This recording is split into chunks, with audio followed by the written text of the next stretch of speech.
गिरा जा नाच करेला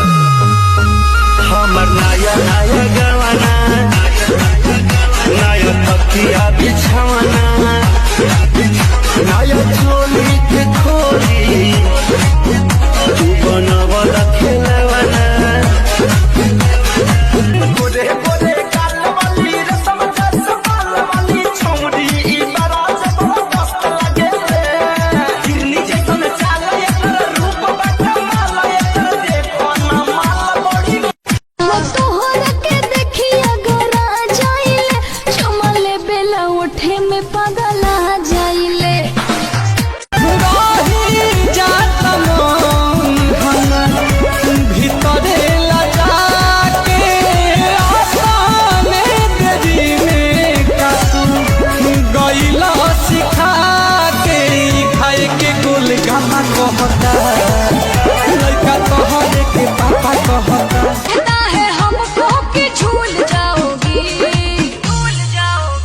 कभी प्यार से कभी प्यार गे छौरी तोरी चुनरी छौ झलक कौआ छौरी तोरी चुनरी छौ झलक कौआ आ जान मारो लहंगाई लग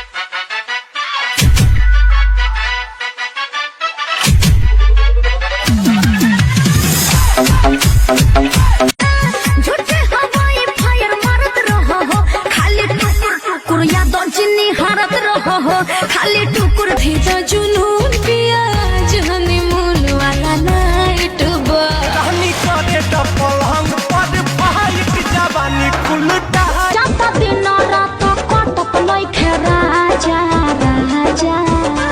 आवले लड़ानी लॉकडाउन में लूटो के मजा कैसे कोड भेजते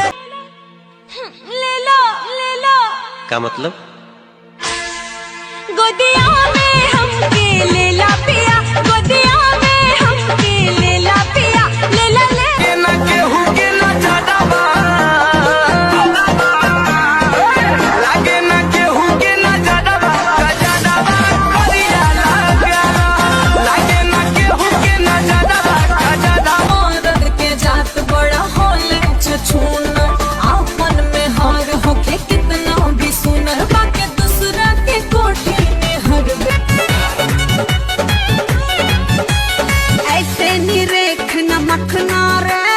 मेरा पतंग रे छोरा छी छोरा तू लगता